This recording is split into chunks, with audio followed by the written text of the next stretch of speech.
बोलिए जुबान केमिस्ट्री। अभी दोस्तों मेरे साथ कितना बड़ा हादसा हुआ है मैं आप लोगों के साथ क्या बताऊं। मैंने अभी बेटा आधे घंटे तक का लेक्चर मैं रिकॉर्ड कर रहा था, लेकिन मैंने रिकॉर्डिंग बटन नहीं ऑन किया था। तो मैं आधे घंटे तक मैं पूरी चीज़ें पढ़ा चुका था। बट फिर मुझे अचानक से पता चला यार ये डेस्कटॉप हमारा क्यों स्लीप बोर्ड पे चला गया। तो फिर पता चला कि भैया मैंने रिकॉर्डिंग बटन ऑन ही नहीं किया था। तो ये सब हादसे होते हैं मेरे साथ। तो एक बार तो क्या हुआ था कि जब ऑनलाइन क्लास ले रहे थे तो उस समय भी रिकॉर्डिंग बैच था, एक बैच रिकॉर्डेड था। तो रात में मैं लेक्चर रिकॉर्ड किया करता था, रात में 2 बजे 3 बजे के आसपास, क्योंकि सुबह सुबह वीडियो लगना होता था। ठीक है। तो भाई साहब वहाँ पर भी कई बार ऐसा हो कि रात में 2 घंटे तक का रिकॉर्डिंग किया और वो फाइल पूरी पूरी करप्ट हो गई। फिर उसके बाद फिर 4 बजे से फिर उसको रिकॉर्ड किए थे। तो ये सब हादसे अपने होते हैं। They all are part of life. तो वही पुरानी चीज़ याद आ गई। तो ये चीज़ें हैं। और आपको तो पता ही कि हम लोग का स्टार्टिंग है, हम तो आने से पहले 3 बार बॉलिंग करते हैं। तो उसमें भी 2-3 बार रीटेक होते हैं। तो सोचिए कितना बड़ा अपने साथ हादसा हुआ। चलिए कोई बात, अंत भला सब भला। ठीक है। तो अल्टीमेटली रिकॉर्डिंग अपनी है और हम आपके पास ये लेक्चर रिकॉर्ड करके डिलीवर करेंगे, टाइमली डिलीवर करेंगे ये चीज़ें। तो कल हम लोगों ने दोस्तों अपना थर्मोडायनेमिक्स में लेक्चर 1 किया था और सभी लोगों को बार बार वार्निंग दे रहा हूँ, जो भी बच्चे इस वीडियो को बेटा घूमते फिरते सर्च करते हुए अगर आ रहे हैं, तो आप अगर लेक्चर 2 देख रहे हैं तो प्लीज़ आप बहुत बुरा कर रहे हैं। अगर आप थर्मोडायनेमिक्स अपनी स्ट्रॉन्ग करना चाहते हैं तो बेटा हमने थर्मोडायनेमिक्स पूरा अपना यूट्यूब पे कवर कर रहे हैं, पूरा एकदम बेसिक से पूरा एडवांस लेवल तक कवर करेंगे। ठीक है। लेकिन मैं उसको, मेरे पढ़ाने का एक तरीका है, मैं उसको एक सीक्वेंस से ले जाता हूँ। मैं धीरे धीरे बेटा बच्चे का मैं लेवल पे मैं सारी चीज़ें धीरे धीरे उसके अंदर मैं उसको पढ़ाऊंगा चीज़ें। ये मेरा एक तरीका है। तो आपको मुझे फॉलो करना पड़ेगा and you have to follow me sequentially. पहले अगर आपको थर्मोडायनेमिक्स पढ़ना है तो go for lecture 1, lecture 1 attend करने के बाद लेक्चर 2 करिए, यही सीक्वेंस फॉलो करिए। अदरवाइज आप अपने खुद ही जिम्मेदार होंगे। ठीक है। ये चीज़ें तो हमारी जो जनता है, जो हमारी ऑनेस्ट जनता है, जो हमारे को फॉलो करने वाली जनता है, उन्होंने लेक्चर 1 कंप्लीट किया। कल हमने state function, path function, reversible, irreversible, intensive, extensive properties को सीखा, जो कि बहुत बहुत इंपॉर्टेंट है। क्योंकि ये सब छोटी छोटी चीज़ें अगर आपकी मिस हो जाती हैं तो आप बड़े बड़े सवालों में इन चीज़ों को अप्लाई नहीं कर पाते हैं और मैटर फिर ख़राब हो जाता है। तो आज हम लोग इसी में थर्मोडायनेमिक्स में दोस्तों अपने लेक्चर 2 पे आए हैं और आज हम लोग क्या पढ़ेंगे, मेरा पहला प्यार मतलब फर्स्ट लॉ ऑफ थर्मोडायनेमिक्स। ठीक है। तो आज हम लोग फर्स्ट लॉ ऑफ थर्मोडायनेमिक्स पढ़ेंगे। ये चीज़ें, ये सवाल मैं ऑलरेडी अभी मैं करा चुका था, तो चलिए फिर से आप लोगों को मैं बता देता हूँ। तो कल हम लोगों ने स्टेट फंक्शन पढ़ा था और मैंने आपको बताया था कि भाई जितने भी हमारे इंपॉर्टेंट की टर्म्स हैं, enthalpy, entropy, Gibbs free energy, internal energy, pressure, temperature, volume, they all are क्या, स्टेट फंक्शन। ठीक है। लेकिन हीट और वर्क सर ये क्या होते हैं, पाथ फंक्शन होते हैं। बीइंग अ पाथ फंक्शन इनका मतलब क्या है कि अलग अलग टाइप के प्रोसेस में इनकी वैल्यू अलग अलग होगी। जैसे कि कल मैंने आपको वर्क का एग्जांपल दिया था। तो बेटा वर्क चाहे रिवर्सिबल करें या इरिवर्सिबल करें, अगर मान लीजिए गैस को मैं 1 लीटर से 3 लीटर तक एक्सपैंड कर रहा हूं, तो अगर मैंने एक्सटर्नल प्रेशर 1 एटीएम लिया तो वर्क अलग आएगा। अगर एक्सटर्नल प्रेशर 5 एटीएम लिया तो वर्क अलग आएगा। अगर एक्सटर्नल प्रेशर 0 लिया तो वर्क अलग आएगा। तो इरिवर्सिबल प्रोसेस जहां पे गैस कांस्टेंट एक्सटर्नल प्रेशर के अगेंस्ट एक्सपैंड करती है, वहां पे कांस्टेंट एक्सटर्नल प्रेशर की वैल्यू अलग होने पर एक्सपेंशन में वर्क डन की वैल्यू अलग अलग आएगी। और यही तो होता है पाथ फंक्शन, अलग अलग टाइप के प्रोसेस में वैल्यू अलग अलग जनरेट हो तो होता है पाथ फंक्शन। तो चाहे रिवर्सिबल हो या इरिवर्सिबल वर्क हो, ये सब पाथ फंक्शन है। लेकिन इंटरनल एनर्जी, इंथैल्पी, ये सब के सब बच्चों क्या है, स्टेट फंक्शन होते हैं। ठीक है। तो इसका आंसर दोस्तों ये होगा। चलिए अब हम लोग आते हैं बच्चों कहाँ पर, अपने फर्स्ट लॉ ऑफ थर्मोडायनेमिक्स पे। देखिए फर्स्ट लॉ ऑफ थर्मोडायनेमिक्स एक यूनिवर्सल लॉ है, क्योंकि ये एक तरह से बेटा एनर्जी कंजर्वेशन को का ही एक अल्टरनेटिव स्टेटमेंट है। एनर्जी कंजर्वेशन यूनिवर्सल लॉ है, इसको हम हर जगह लगा सकते हैं। तो फर्स्ट लॉ को भी आप हर जगह लगा सकते हैं। फर्स्ट लॉ को समझने के देखिए अलग अलग तरीके होते हैं, जैसे कि मैं कई एग्जांपल से इसको समझाता हूँ। आइए इस चीज़ को हम लोग पहले समझ लेते हैं। देखिए अगर मान लीजिए मैं आपको बोलूँ कि मेरी अर्निंग बेटा 20,000 रुपये है और मैं आपको ये बोल दूं कि मेरे मंथली एक्सपेंसेस 2,000 रुपये के हैं, तो ये पता करना हमारे लिए बहुत ही आसान है कि मेरी जो सेविंग होगी वो दोस्तों कितनी होगी। सर मेरी सेविंग हो जाएगी सर कितनी, 18,000 रुपये। सही बात है, क्योंकि टोटल जो मैं अर्न कर रहा हूँ उसमें से वो 2 भागों में स्पेंड होगा, एक तो एक्सपेंसेस में और एक सेविंग में। ठीक है। और अगर दोस्तों यहीं पे मान लीजिए कि मेरी अर्निंग 20,000 रुपये है, लेकिन मेरे एक्सपेंसेस मैं थोड़ा सा बहुत ही, तुम जानते हो मैं तो युगांडा का राजकुमार हूँ। युगांडा की पूरी खेती योग्य ज़मीन हमारे चाचा की थी, 2 दिन पहले ही पूरा पूरा दिए थे। कल एक और बड़ा किस्सा हो गया। कल मैंने वीडियो अपलोड करने के बाद मेरे से कमेंट सेक्शन ऑफ हो गया और मैं पूरे दिन भर आप लोगों के कमेंट्स का मैं इंतज़ार कर रहा था, क्योंकि आपके कमेंट्स मेरी ऑक्सीजन होते हैं। मुझे लगा यार कोई बच्चा कमेंट नहीं कर रहा, कोई बच्चा पैसे नहीं मांग रहा है। कल इतने रुपये हमने लौटाए थे, कोई बच्चे ने कोई बोले नहीं कि सर मेरे 5 करोड़ हुए, 10 करोड़ हुए, किसी ने बताया नहीं। फिर उसके बाद में मैं सुबह जाकर के देखा तो पता चला भाई साहब कमेंट सेक्शन मेरा पूरा पूरा ऑफ है। तो ये सब झल अपनी होती रहती है, they are part of life. तो आज बताइए कि आज आपके कल के और आज के पैसे जोड़ करके बताना आपका कितना रुपए हुआ, तो मैं आपको, हमारी जो टीम है वो आपको बेटा वो पैसे पूरे पूरे डिलीवर कर देगी। बहुत जल्दी हम लोग के 10K सब्सक्राइबर्स भी होने वाले हैं, so it's a big day for us, ठीक है, it's a big moment for us. चलिए ओके, तो अगर मान लीजिए दोस्तों मेरी 20,000 रुपये अर्निंग है, और मान लीजिए दोस्तों मैं युगांडा का राजकुमार, मान लीजिए दोस्तों मेरी एक्सपेंसेस 30,000 रुपये के हैं, तो ये कहने में कोई बुराई नहीं है कि अब जो मेरी सेविंग होगी वो कितनी होगी दोस्तों, अब मेरी सेविंग होगी मंथली -10,000 रुपीज़, क्योंकि अब मैं अपनी सेविंग को खर्च करना शुरू कर दूंगा, क्योंकि मेरी एक्सपेंसेस मेरी अर्निंग से ज़्यादा हैं, ठीक है। इस तरह से चीज़ें, इसी तरह से हम अपनी बॉडी के ऊपर भी काम कर सकते हैं, ठीक है। मतलब जो आएगा वही इस्तेमाल होगा, जो आएगा वही इस्तेमाल होगा, और इस्तेमाल दो जगह होगा, एक तो नॉर्मल एक्सपेंसेस में और दूसरा सेविंग में। ये चीज़ बंदा जितना कमाएगा वो दो चीज़ों में इस्तेमाल करेगा, या तो एक्सपेंड करेगा या फिर सेव करेगा, बस यही है हमारी फर्स्ट लॉ ऑफ थर्मोडायनेमिक्स। इसी तरह से हम फर्स्ट लॉ ऑफ थर्मोडायनेमिक्स को ये भी कह सकते हैं कि अगर मान लीजिए दोस्तों मैं 2000 कैलोरी का खाना खा रहा हूँ, अगर मान लीजिए मैं 2000 कैलोरी खाना खा रहा हूँ और मेरी डेली जो रूटीन है वो ऐसा है कि मैं 5000 कैलोरी में स्पेंड करता हूँ, तो ऐसे में मेरी जो इंटरनल एनर्जी होगी, जो मेरा इंटरनल एनर्जी होगी उसको कितना चेंज होगा बेटा, वो -3000 होगा, मैं वेट लॉस करूँगा।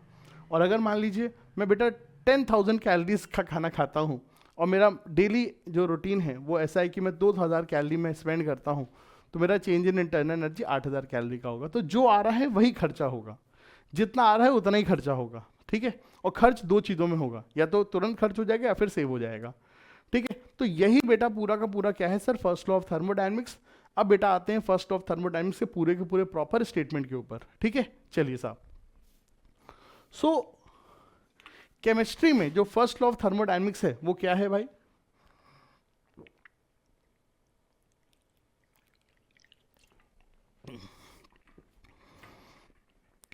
दोस्तों केमिस्ट्री में जो फर्स्ट लॉ ऑफ थर्मोडायनेमिक्स है वो क्या है।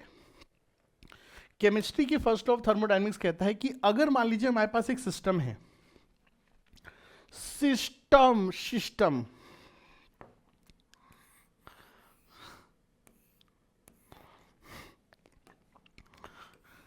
हाँ, लोग बताइए सिस्टम के बारे में बात करते हैं, भाई सिस्टम तुम्हारा थर्मोडायनेमिक्स से आया है चलिए साहब, बहुत अच्छी बात है।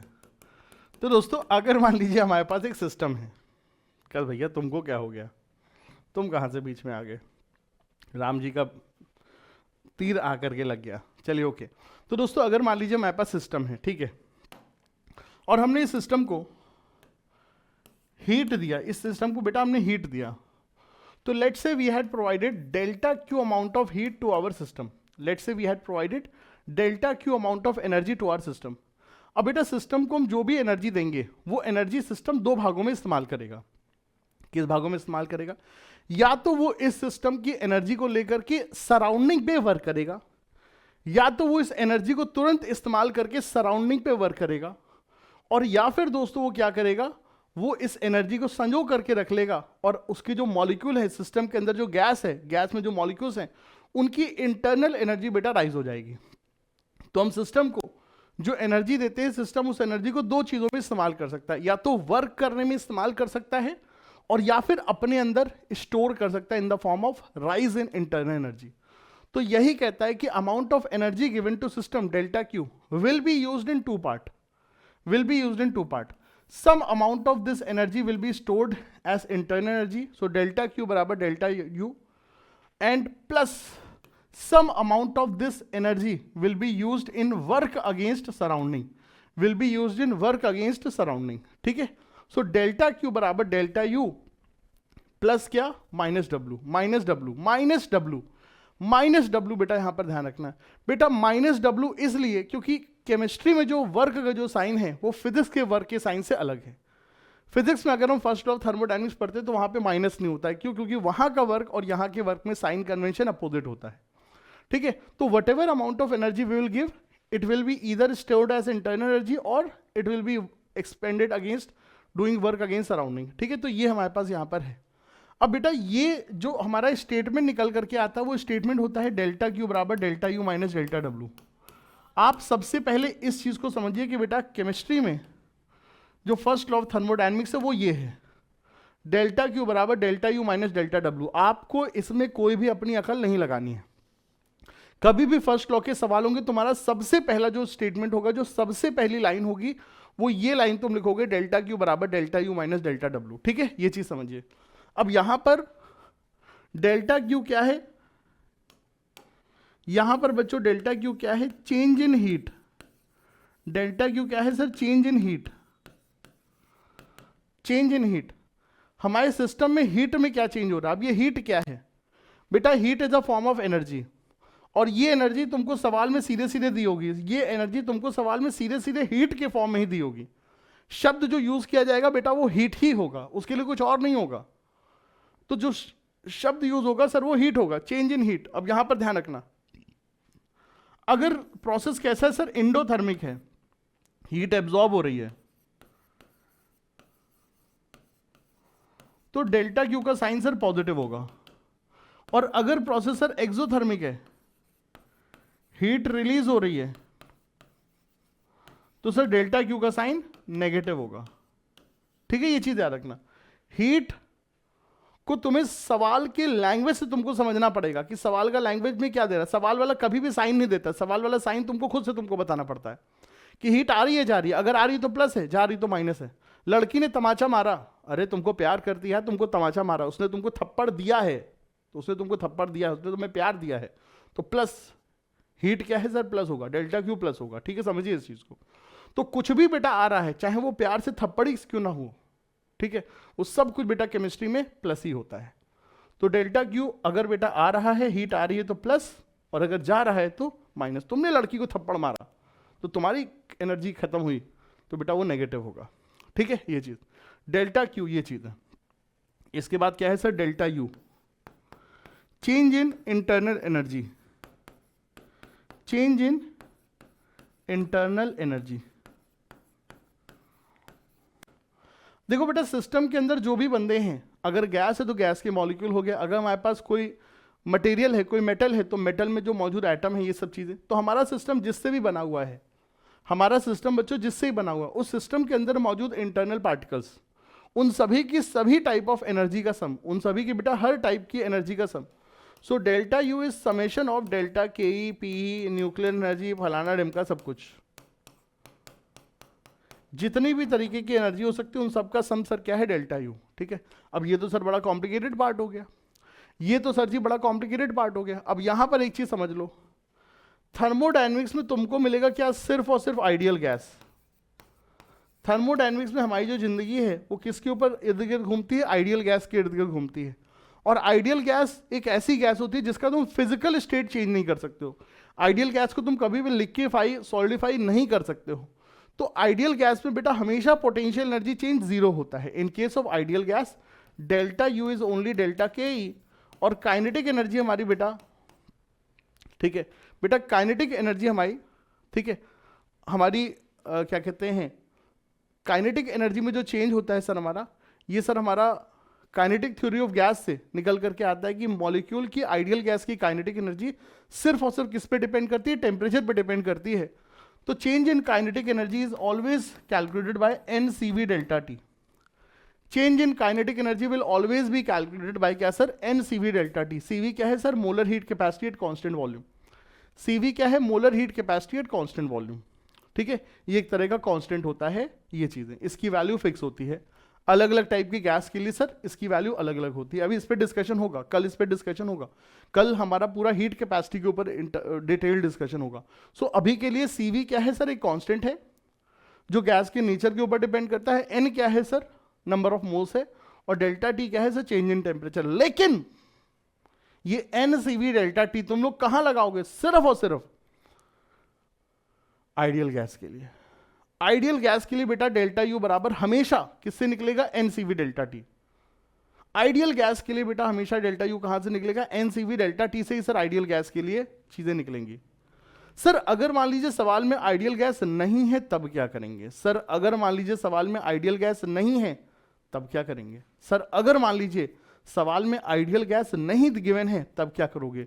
तो मेरे प्यारे दोस्तों तब तुम डेल्टा यू को डायरेक्टली नहीं निकाल सकते हो, तब तुम डेल्टा यू को इनडायरेक्टली निकालोगे delta Q plus delta W करके। तब तुम डेल्टा यू को कैसे निकालोगे? इनडायरेक्टली निकालोगे, delta Q plus delta W करके निकालोगे, डायरेक्टली आप तब नहीं निकाल सकते हो। ठीक है, ये चीज समझिएगा। ची ची ची ची ची, बहुत बढ़िया। चलिए सर, बहुत अच्छी बात है। तो डेल्टा यू क्या है sir? Change in internal energy. अब आता है सर सबसे बड़ा खिलाड़ी Akshay Kumar, delta W, change in work. अब आता है सर सबसे बड़ा खिलाड़ी Akshay Kumar, delta W. Delta W क्या है सर? Change in work. अब वर्क से हमारा मतलब क्या है बेटा? वर्क से हमारा मतलब क्या है बच्चों? वर्क से देखिए यहां पर दो तरह के वर्क होते हैं, एक होता है work done on the system, एक होता है work done by the system. एक होता है work done on the system और एक होता है बेटा work done by the system. बेटा देखो थर्मोडायनेमिक्स में ये जो है हमारा, ये है सिस्टम, और सिस्टम के बाहर जो कुछ भी है वो क्या है सर? सराउंडिंग है। सिस्टम के बाहर जो कुछ भी है सर वो क्या है सर? सराउंडिंग है। अब तुमको ये देखना है किसने किसको धक्का दिया, तुमको ये देखना है सर किसने किसको धक्का दिया। तुमको बेटा जी ये देखना है किसने किसको धक्का दिया। जिसने जिसको धक्का दिया उसने उस पर वर्क किया। मेरे प्यारे बच्चों ध्यान समझना,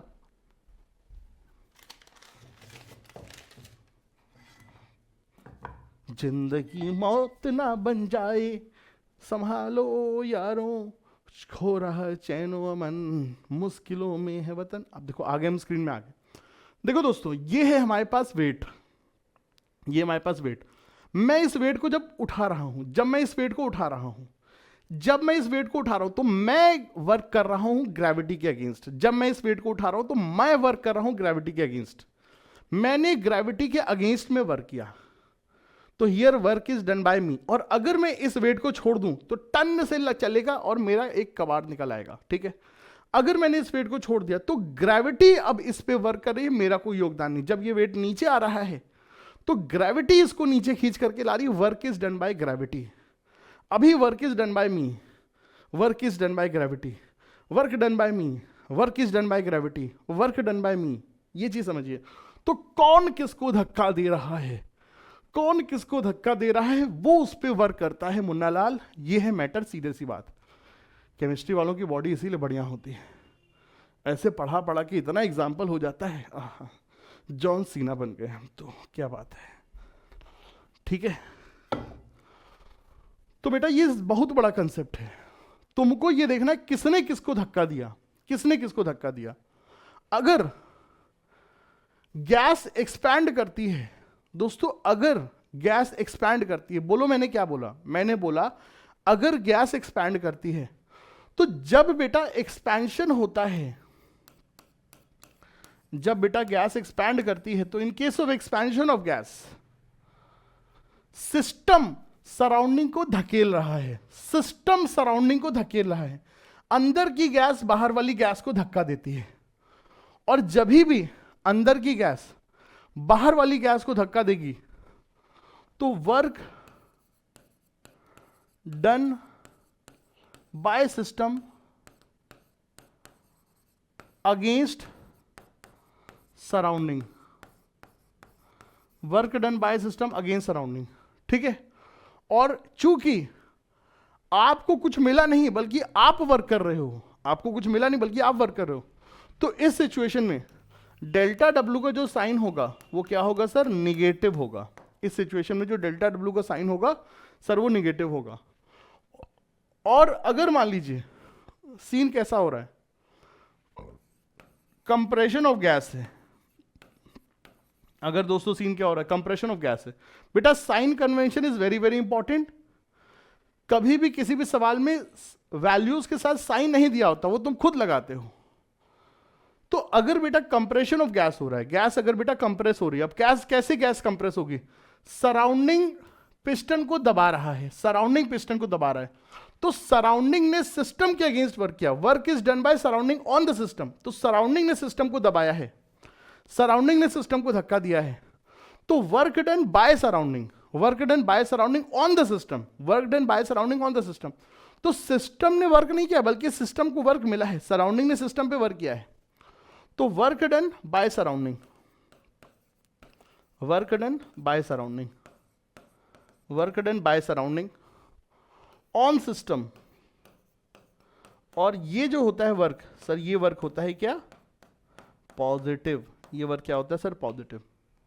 तो जो मुद्दे की बात है दोस्तों, वो मुद्दे की बात क्या है सर? वो मुद्दे की बात ये है कि अगर एक्सपेंशन होता है, अगर सर डेल्टा वी पॉजिटिव होता है तो सर वर्क डन निगेटिव होता है, और अगर कंप्रेशन होता है, डेल्टा वी नेगेटिव होता है, तो वर्क डन पॉजिटिव होता है। तो हम अपने बच्चों को साफ तौर पे ये बोल देते कि मुन्ना लाल, डेल्टा वी और डेल्टा डब्ल्यू का प्रोडक्ट निगेटिव रखना, डेल्टा वी और डेल्टा डब्ल्यू का प्रोडक्ट निगेटिव रखना। अगर डेल्टा वी नेगेटिव है तो डब्ल्यू पॉजिटिव होगा, और डेल्टा वी पॉजिटिव है तो डब्ल्यू नेगेटिव होगा। एक नेगेटिव होगा, एक पॉजिटिव होगा, ये बात याद रखना। V नेगेटिव तो W पॉजिटिव, V पॉजिटिव तो W नेगेटिव, ये बात याद रखना, जैसा कि हमने सर ऊपर लिखा हुआ है। ठीक है सर, ये बहुत इंपॉर्टेंट चीज है। ठीक है, एक्सपेंशन कंप्रेशन का पूरा बेटा फंडा तुमको मैंने बता दिया है। वर्क डन कैसे कैलकुलेट करेंगे सर? वर्क डन कैलकुलेट करने का एक ही फॉर्मूला है, क्या? अगर प्रोसेस कैसा है, अगर प्रोसेस कैसा है, रिवर्सिबल है, चाहे कैसा भी रिवर्सिबल हो, रिवर्सिबल एडियाबेटिक, रिवर्सिबल आइसोथर्मल, कुछ कैसा भी रिवर्सिबल हो, तो sir work done will be calculated by minus P dot D V, V initial से वी फाइनल तक।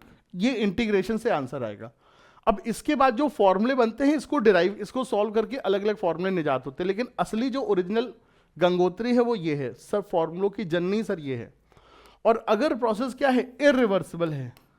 अब रिवर्सिबल इरिवर्सिबल तुम जानते हो, तो वर्क डन कैसे आएगा? Minus P external into delta we से आएगा, minus P external into delta we से आएगा। तो सर ये होगा, साइन तुमको नहीं लगाना है, साइन तुमको नहीं लगाना है, फॉर्मूले में तुमने सर वैल्यू पुट करनी है, वॉल्यूम की वैल्यू पुट करनी है, प्रेशर की वैल्यू पुट करनी है, साइन ये खुद ब खुद कर देगा।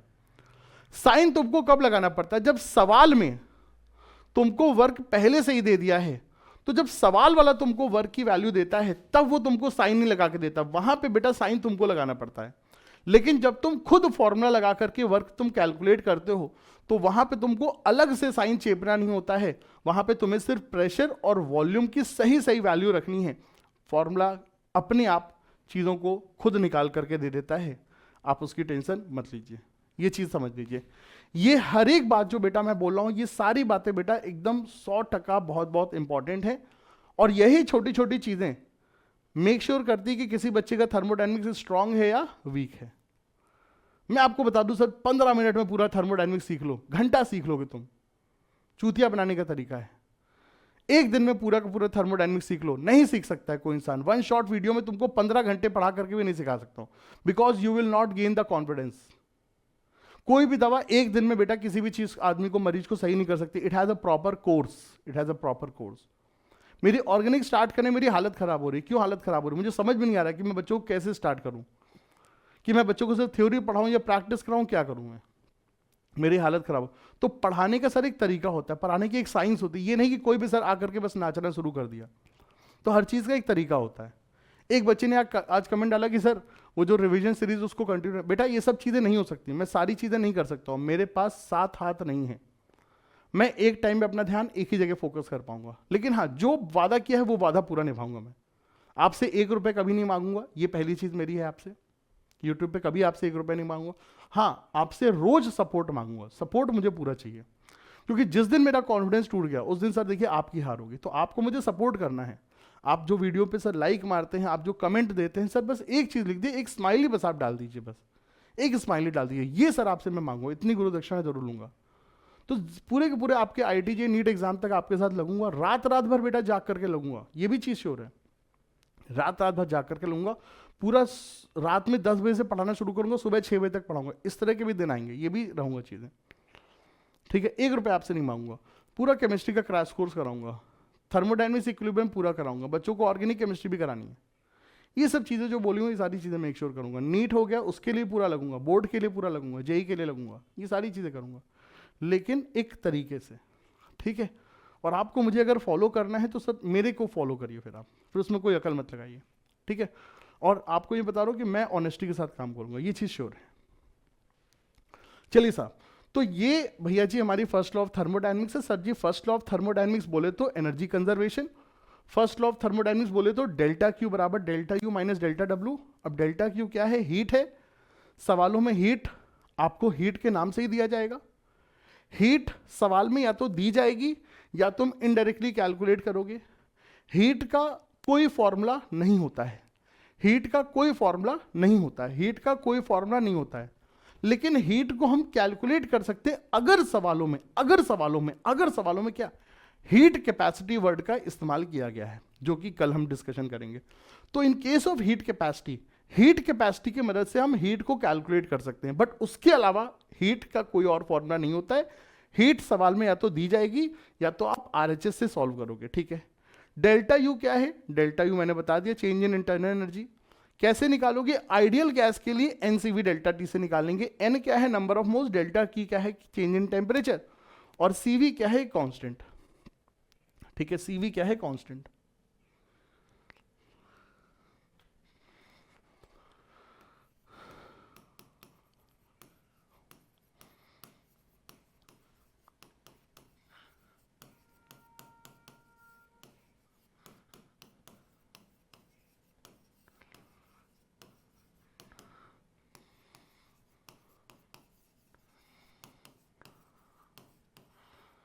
जो हमारे क्लास 11 के बच्चे हैं बेटा, टेंशन ना लीजिए, ये एक कांस्टेंट है और बाकी इसके बारे में कल पूरा डिस्कशन होगा, लेक्चर 3 में इसके बारे में पूरा बताएंगे।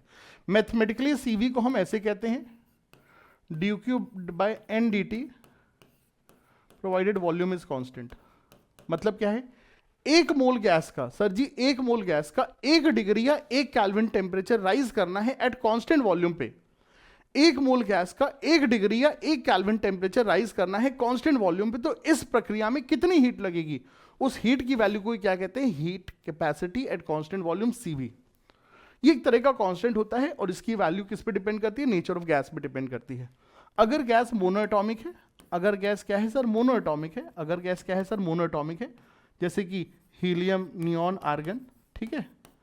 हालांकि आइडियल गैस बोल रहे हैं और दुनिया में कोई आइडियल गैस नहीं है, लेकिन सारी गैस को आइडियल ही मान करके कैलकुलेशन की जाती है। कितनी अच्छी आयरनी है, दुनिया में कोई आइडियल गैस है नहीं, बट सारी गैस को आइडियल मान लिया जाता है, ये चीज़ है। तो बट सवालों में अगर आइडियल गैस दिया है तो ही आप बेटा इस चीज़ को समझिएगा, ठीक है।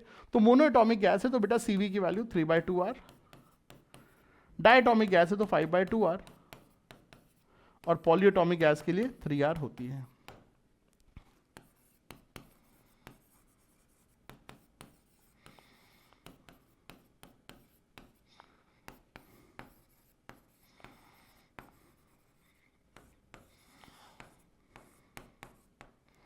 ठीक है, इनके लिए सर ये वैल्यू ये होती है। पूरे के पूरे थर्मोडायनेमिक्स में आर की वैल्यू आप 8.3 जूल रखोगे या फिर 2 कैलोरीज रखोगे अगर कैलोरी में है। 0.0821 नहीं रखोगे क्योंकि ये वैल्यू बेटा एटीएम लीटर में होती है और हम लोग जो यहाँ पर जो कैलकुलेशन करते हैं वो जूल में करते हैं। तो 0.0821 आप नहीं रखोगे, बल्कि क्या रखोगे? पूरे के पूरे थर्मोडायनेमिक्स में आप आर की वैल्यू क्या रखोगे सर? 8.3 जूल।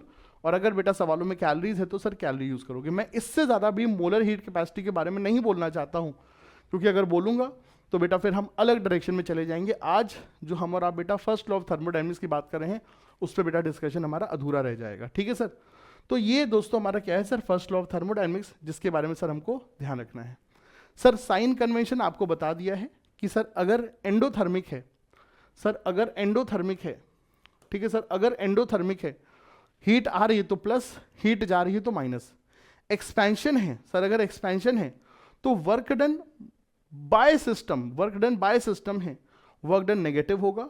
अगर कंप्रेशन है तो वर्क डन बाय सराउंडिंग है, वर्क डन पॉजिटिव होगा। सिस्टम के लिए हम बात करें तो सर सब कुछ कैलकुलेशन सिस्टम के लिए होता है। तो सराउंडिंग ने वर्क किया है, सिस्टम को वर्क मिला है, मिला है तो पॉजिटिव होगा। सीधी सी बात, डेल्टा वी नेगेटिव एक्सपेंशन के लिए तो वर्क डन पॉजिटिव होगा, और डेल्टा वी पॉजिटिव कंप्रेशन के लिए तो सर वर्क डन नेगेटिव होगा। सॉरी, एक्सपेंशन के लिए जहां पे डेल्टा वी पॉजिटिव है तो वहां पे वर्क डन नेगेटिव होगा, और कंप्रेशन के लिए जहां डेल्टा वी नेगेटिव है तो वहां पर बेटा वर्क डन पॉजिटिव होगा, ठीक है। तो वी और डेल्टा डब्ल्यू का जो प्रोडक्ट है वो हमेशा नेगेटिव होगा, ठीक है। बस इतनी चीजों को याद रखना, ये चीजें थी। तो ये साइन कन्वेंशन सर हमने आपको पहले से ही बता रखा है, हमने बेटा आपको पहले ही यहां पर लिखा दिया था।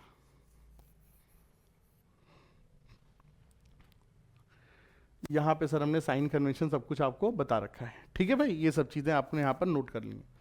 सारी स्लाइडों को आप बेटा नोट कर सकते हो। सारे के सारे नोट्स भी हम लोग अब अपनी आदत बना ली है कि यूट्यूब में नीचे हमने गूगल ड्राइव के लिंक दे देते हैं, आप लोग बेटा नोट्स देख सकते हो। पीछे के सारे लेक्चर के नोट्स हमने सर अटैच कर दिए हैं।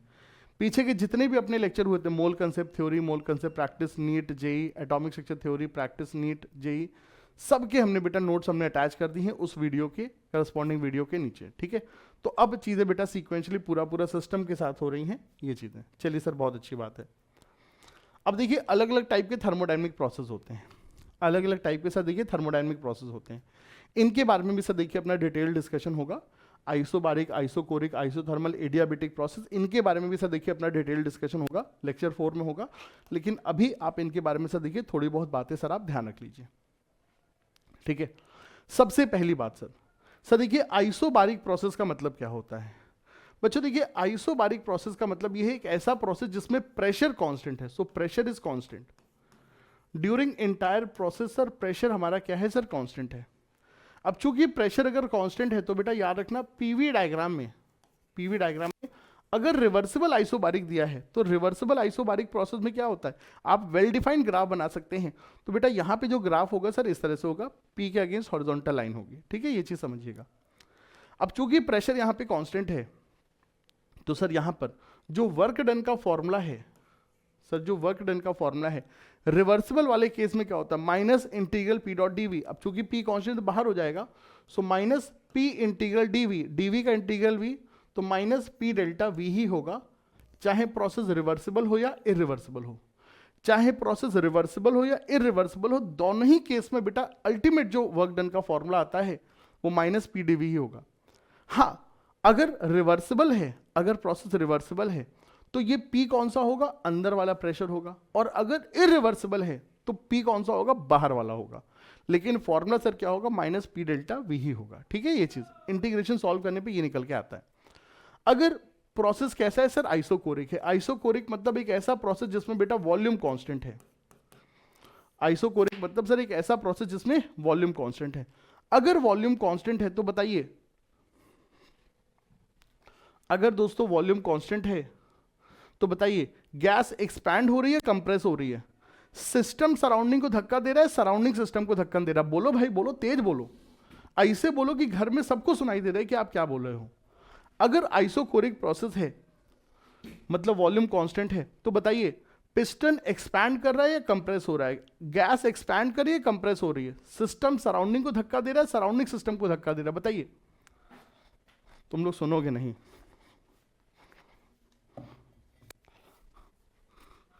बताइए इस वेट को मैं ग्रेविटी के अगेंस्ट में लिफ्ट कर रहा हूं या ग्रेविटी इस वेट को नीचे लगा रही। बताइए सर जी, इस वेट की हाइट कांस्टेंट है तो ना तो आप वर्क कर रहे हो ना ग्रेविटी वर्क कर रही है, ये अपनी जगह पे स्थिर है ये चीजें।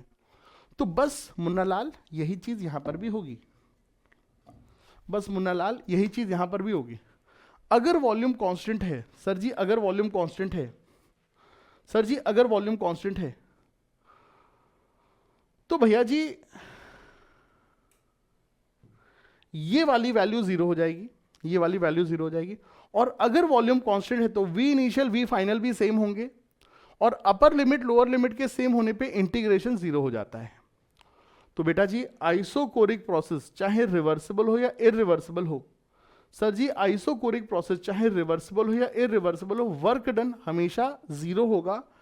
इसको समझने में, इसको बेटा ढूंढने में, इसको अप्लाई करने में तुमने अब अगर समय निकाला, समय गवाया, तो हमसे बुरा कोई भी नहीं होगा। आइसोकोरिक प्रोसेस में सर जी, आइसोकोरिक प्रोसेस में वर्क डन हमेशा जीरो होगा। आइसोकोरिक प्रोसेस में सर वर्क डन हमेशा जीरो होगा, ये चीज ध्यान रखिए। In case of isocoric process, work done will always be zero. In case of isocoric process, work done will always be zero. ये चीज यहां पर होगी।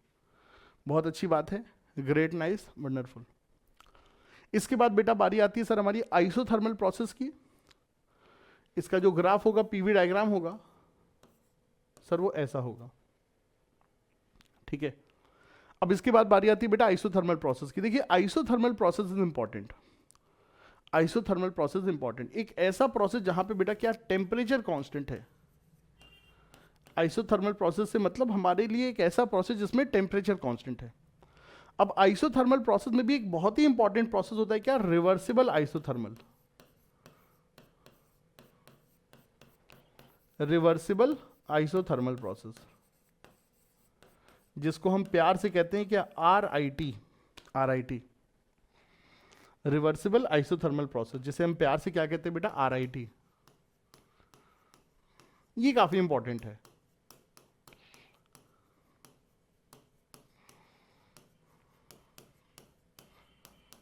ठीक है बेटा, चूंकि ये रिवर्सिबल प्रोसेस है तो टेम्परेचर कांस्टेंट है, और आइडियल गैस में अगर बेटा जी टेम्परेचर कांस्टेंट है तो बॉयल्स लॉ हमने पढ़ा हुआ है sir. Boyle's law sir constant temperature पे लगता है, तो सर पीवी का प्रोडक्ट सर कांस्टेंट हो जाएगा, क्योंकि एनआरटी पूरा का पूरा सर फिक्स हो गया है। Number of moles, gas constant, temperature सब कुछ कांस्टेंट, तो पीवी का प्रोडक्ट पूरा का पूरा कांस्टेंट हो जाता है। And whenever PV is constant, the graph we will get is going to be hyperbolic। अगर बेटा जी PV कांस्टेंट है तो सर जो ग्राफ होगा वो कैसा होगा सर, हाइपरबोलिक होगा। ठीक है, whenever the PV is constant, the graph is going to be क्या सर, हाइपरबोलिक। ठीक है, तो ये हमारा इस तरह के सर ग्राफ होगा। एक्सपेंशन है तो ऐसे जाएंगे, कंप्रेशन है तो ऐसे जाएंगे। ठीक है, ये चीज याद रखिएगा। अच्छा, एक छोटी सी चीज और याद रख लीजिए, in case of reversible process, reversible process में area under PV diagram, area under PV diagram above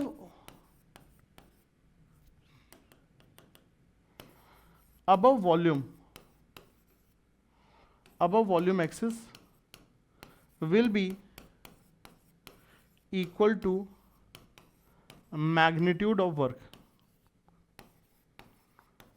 ठीक है सर, बेटा पीवी डायग्राम में जो वॉल्यूम एक्सिस के ऊपर का जो एरिया है, इस एरिया का जो वैल्यू है वो क्या होगा, मैग्नीट्यूड ऑफ वर्क के बराबर होगा। वो क्या होगा, मैग्नीट्यूड ऑफ वर्क के बराबर होगा। वो क्या होगा, मैग्नीट्यूड ऑफ वर्क के बराबर होगा। वो क्या होगा, मैग्नीट्यूड ऑफ वर्क के बराबर होगा। वो क्या होगा, मैग्नीट्यूड ऑफ वर्क के बराबर होगा। साइन नहीं देगा वो, साइन आपको लगाना पड़ेगा। एक्सपेंशन है तो नेगेटिव, कंप्रेशन है पॉजिटिव, लेकिन इस एरिया का जो मैग्नीट्यूड है वो बेटा वर्क के मैग्नीट्यूड के बराबर होता है, बट कहाँ, रिवर्सिबल प्रोसेस में।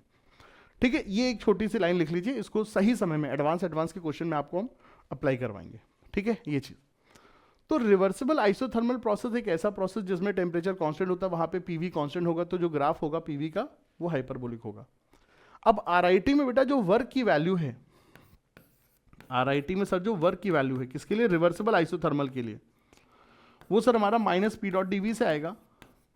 और minus P dot D V को अगर मैं इंटीग्रेट वगैरह करता हूं, प्रेशर को मैं n R T by V लिख लेता हूं, तो ये बेटा इंटीग्रेशन हमारा डिराइव हो जाता है किसमें, -2.303 एन आर टी। ये इंटीग्रेशन हमारा डिराइव हो जाता है किसमें, -2.303 n R T log base 10 V final upon V initial में। ठीक है sir, log base 10 V final upon V initial में सर ये कन्वर्ट हो जाता है। ठीक है, तो minus n R T L N V हो जाएगा। एल एन को अगर मैं लॉग 10 में कन्वर्ट करूँ तो -2.303 n R T log V हो जाएगा। फिर लिमिट रखने पर सर ये वैल्यू निकल करके आती है। ठीक है, या तो ये फॉर्मूला लगा सकते हो, और या फिर दोस्तों आप सवालों में ये भी फॉर्मूला लगा सकते हो, -2.303 n R T log base 10 P initial upon P final, क्योंकि P1 V1 बराबर P2 V2 होता है। आइसोथर्मल प्रोसेस में P1 V1 बराबर P2 V2 होता है, तो P1 अपॉन P2 बराबर V2 अपॉन V1। ठीक है, P1 अपॉन P2 बराबर V2 अपॉन V1 सर ये भी होता है। ठीक है, तो V2 अपॉन V1 की जगह पे हम P1 अपॉन P2 भी रख सकते हैं। तो ये आपने डायरेक्टली लगाना है। अगर सवाल में RIT आता है तो आपने बहुत खुश हो जाना है और समझ जाना है कि आप वर्क डन के लिए डायरेक्टली फॉर्मूला इंसर्ट करेंगे। आपको कोई खुद का दिमाग नहीं लगाना, वहां पे डायरेक्टली आप फॉर्मूला लगा करके आंसर निकालेंगे। ठीक है सर, तो that is the case for RIT। अगर इरिवर्सिबल आइसोथर्मल है तो आप कुछ नहीं कर सकते हैं, आपको -P एक्सटर्नल डेल्टा V ही लगाना पड़ेगा। ठीक है, ये चीज़ है। चलिए सर, बहुत अच्छी बात है। एडियाबेटिक प्रोसेस क्या होता है सर? एडियाबेटिक प्रोसेस से हमारा मतलब होता है एक ऐसा प्रोसेस जिसमें डेल्टा क्यू जीरो है। अब कई लोगों को लगता है सर अगर डेल्टा क्यू जीरो है तो सर चेंज इन टेम्परेचर भी सर जीरो होगा। नहीं बेटा, एक चीज समझिए, देखिए नॉर्मल सिचुएशन में क्या होता है कि अगर हम एक मिल्टन की बेटा बॉटल में पानी को रख देते हैं तो वो अंदर से बाहर का हीट का संपर्क टूट जाती है और जो टेम्परेचर है पानी का वो वैसे ही रहता है। लेकिन बेटा याद रखना, मिल्टन की जो बॉटल है वो एक क्लोज सिस्टम है, हम क्लोज सिस्टम की बात नहीं कर रहे हैं। मिल्टन की बॉटल में आप वर्क नहीं कर सकते हैं क्योंकि वो बंद है। लेकिन एडियाबेटिक प्रोसेस में क्या, आप हीट को तो आपने रोक दिया लेकिन वर्क आप कर सकते हैं। आपने हीट को तो रोक दिया लेकिन सर आप वर्क कर सकते हैं। So by doing work you can change temperature, by doing work you can change temperature. So in case of adiabatic process आपने चारों तरफ बेटा थर्मल इंसुलेशन कर दिया है तो उससे हीट अंदर बाहर नहीं आ सकती, लेकिन आप वर्क के द्वारा, आप बाहरी वर्क के द्वारा आप एनर्जी दे सकते हैं और उससे टेम्परेचर को मॉडिफाई कर सकते हैं। ठीक है, ये बात याद रखना।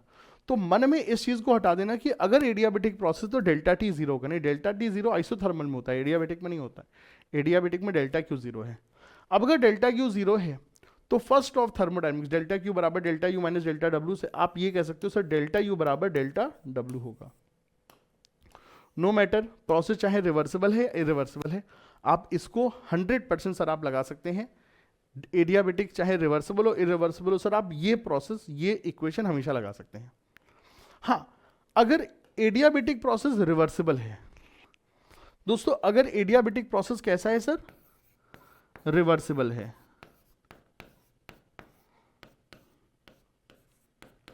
अगर सर जी एडियाबेटिक प्रोसेस कैसा है सर? रिवर्सिबल एडियाबेटिक प्रोसेस है, तो वहां पर फर्स्ट लॉ ऑफ थर्मोडायनेमिक्स को सॉल्व करने के बाद एक और इक्वेशन निकल करके आती है और उस इक्वेशन की भी सर डिस्कशन कर लेते हैं। ठीक है, इन case of RAP, in case of RAP अगर हमारे पास क्या सर रिवर्सिबल एडियाबेटिक प्रोसेस है तो रिवर्सिबल एडियाबेटिक प्रोसेस में हमारे पास एक और मैथमेटिकल इक्वेशन होती है पीवी की पावर गामा बराबर कांस्टेंट। ठीक है, वहां पे हमारे पास एक और मैथमेटिकल इक्वेशन होती है क्या? ड्यूरिंग प्रोसेस पीवी की पावर गामा बराबर कांस्टेंट, P1 V1 की पावर गामा बराबर P2 V2 की पावर गामा। ठीक है, और इसी मैथमेटिकल इक्वेशन को डिराइव करके, इसी मैथमेटिकल इक्वेशन को सर डिराइव करके, मतलब इस मैथमेटिकल इक्वेशन में प्रेशर की जगह पे आप टेम्परेचर रख सकते हो, एनआरटी बाई वी रख सकते हो। तो अगर हम इस मैथमेटिकल इक्वेशन में प्रेशर की जगह पे टेम्परेचर रख दें तो इक्वेशन बन जाती है T1 V1 की पावर गामा -1 बराबर T2 V2 की पावर गामा -1। ये भी हम इक्वेशन डिराइव कर सकते हैं। और अगर हमने V की जगह पे एनआरटी बाई पी रखा, V की जगह पे अगर हमें एनआरटी बाई पी रखा तो T1 की पावर गामा P1 की पावर 1 माइनस गामा, T2 की पावर गामा P2 की पावर 1 माइनस गामा। ये भी बच्चों मैथमेटिकल इक्वेशन हम लोग लगा सकते हैं। तो इन case of reversible adiabatic process, apart from first law of thermodynamics, you have some additional equation and these additional equations are written here. But do remember, ये equation सिर्फ और सिर्फ कहाँ लग सकती हैं? रिवर्सिबल एडियाबेटिक में। ये इक्वेशन इरिवर्सिबल एडियाबेटिक में नहीं लगती हैं। सर क्या है ये, क्या है ये, कहाँ से आया? ऐसे ही बस सीधे सीधे छेप दोगे? No, never, not. मैं आपको बताऊंगा सर क्या हो रहा है, कैसे हो रहा है, सब कुछ बताऊंगा, लेकिन पहले तुमको मुझे मेरी बातों को सुनना पड़ेगा। पहले तुमको मेरी बातों को सुनना पड़ेगा, तुम्हें मेरे शब्दों को पूर्णतः समझना पड़ेगा। मैंने क्या बोला? ये इक्वेशन सिर्फ और सिर्फ रिवर्सिबल एडियाबेटिक में लगेंगी, इरिवर्सिबल एडियाबेटिक में ये इक्वेशन नहीं लगती हैं। ठीक है, यहां पर गामा क्या है सर? गामा एक तरह का कांस्टेंट होता है जो गैस के नेचर पे डिपेंड करती है। गामा एक तरह का कांस्टेंट होता है जो सर गैस के नेचर पे डिपेंड करता है। ठीक है सर, गामा एक तरह का कांस्टेंट होता है जो गैस के नेचर पे डिपेंड करता है। अगर हमारी गैस मोनोएटॉमिक होती है तो सीवी की तरह उसका जो सीपी होता है वो सीवी प्लस आर करके डिफाइंड होता है, वो 5/2R, 7/2R एंड 4R हो जाता है। ठीक है, सीवी की तरह एक और टर्म होता है CP, molar heat capacity at constant pressure, और सीपी और सीवी का जो रेशियो है वो होता है गामा। सीपी और सीवी का जो रेशियो है वो होता है गामा। वो यहाँ पर हो जाता है सर 5/3, यहाँ पे सर 7/5 और यहाँ पे सर 4/3। तो गामा एक तरह का कांस्टेंट है जिसे कहते हैं क्या? Ratio of molar heat capacity. Gamma एक तरह का कांस्टेंट जिसे कहते हैं क्या? Ratio of molar heat capacity. ठीक है, ये चीज। और ये गैस के नेचर के ऊपर डिपेंड करता है, it is just a constant. तो उसी गामा को तुम ले करके यहाँ पर ये एडियाबेटिक प्रोसेस में सर आप ये मैथमेटिकल इक्वेशन जनरेट करते हैं, ठीक है ये चीज। अब because we have a reversible process and reversible process are defined by proper mathematical equation, and when we have a mathematical equation we can make a proper graph। तो बेटा reversible adiabatic process में जो graph बनता है वो भी sir हमारा curve type का ग्राफ होता है, वो भी सर हमारा कर्व टाइप का ग्राफ होता है। लेकिन सर ऐसा कर्व टाइप का ग्राफ तो आपने आरआईटी में ही बताया था। बेटा आरआईटी और आरएपी में अंतर ये है कि आरएपी का ग्राफ थोड़ा सा शार्प होता है और आरएपी का ग्राफ थोड़ा सा शार्प होता है, थोड़ा सा ज्यादा बेटा ढलान वाला होता है, और आरआईटी का ग्राफ थोड़ा सा फ्लैटिश होता है। ये चीज समझिए, ठीक है। इससे क्या है, इससे सर आप वर्क डन के आप मैग्नीट्यूड को कंपेयर कर सकते हैं कि कहाँ पे सर वर्क डन ज्यादा होगा, कहाँ पे वर्क डन कम होगा। इसके बारे में और भी मैं बोलना चाहता हूँ, लेकिन अभी वो बात बोलने के लिए सही नहीं है। उसके बारे में बेटा प्रॉपर डिस्कशन हम लोगों का कल या फिर परसों की क्लास में होगा। अभी just first law of thermodynamics, किस टर्म को कैसे कैलकुलेट करना है, अलग अलग प्रोसेस के बारे में हल्का सा इंफॉर्मेशन हम लोग बेटा आज ले रहे हैं। धीरे धीरे heat capacity, molar heat capacity जैसे जैसे सर एक्सपैंड होगा, मतलब एक्सप्लेन आउट करेंगे, वैसे सर चीजों के बारे में और हम लोग अंदर चलते रहेंगे। एक ही दिन में सर दीवार नहीं बन सकती, बड़ी बड़ी बिल्डिंगें सर एक बार में नहीं बनती सर। बड़ी बड़ी बिल्डिंगों को बनाने का तरीका होता है, पहले उसमें सर हम नींव डालते हैं, उसके बाद सर हम सरिये का सर हम फ्रेमवर्क तैयार करते हैं, उसके बाद सर उसमें प्रॉपर सर पूरा सर उसमें ढलाई होती है, ठीक है, आरसीसी सर स्लैब वगैरह पड़ती है, उसके बाद दीवार उठाई जाती है, फिर उसके बाद प्लास्टर होता है, फिर रंगाई पुताई होती है। तो ये एक प्रॉपर सर फिनोमेना है। एक ही झटके में आपके ऊपर हमने सब कुछ अगर डाल दिया तो ये जो भयानक चैप्टर है ये आपके सर पे चढ़ के भूत पिशाच बन जाता है। और यही प्रॉब्लम होती है जो बच्चों का ये चैप्टर वीक हो जाता है। लेकिन जो बच्चे हम लोगों से पढ़ते हैं, प्रॉपरली पढ़ते हैं, वो कहते हैं सर थर्मोडायनेमिक्स पूरा प्रॉपर स्ट्रॉन्ग हो गया। और वही कॉन्फिडेंस हम आपके अंदर भी सर हम फीड कर देंगे, ऐसा हम आपको गारंटी देते हैं। बस आपको हमें प्रॉपरली फॉलो करना है, ठीक है ये चीज। तो आज हमने क्या देखा, आज हमने sir first law of thermodynamics को देखा। फर्स्ट लॉ ऑफ थर्मोडायनेमिक्स का क्या सीन है, हमने क्या टर्म को कैसे कैलकुलेट करना है उसके बारे में सर डिस्कशन किया। हमने अलग अलग टाइप के थर्मोडायनेमिक प्रोसेस के बारे में सर चर्चा की, और उन थर्मोडायनेमिक प्रोसेस में क्या क्या मैथमेटिकल इक्वेशन लगेगी उसके बारे में भी चर्चा की। अब इतनी जो हमने चर्चा की है, इसके ऊपर थोड़ा सा अगर हम सवाल करते हैं तो हमारा कॉन्फिडेंस और भी सर परफेक्ट है, ठीक है। तो चलिए बिना देरी के हम लोग सवालों को भी करके अपनी चीजों को सर और थोड़ा सा कंसोलिडेट करते हैं।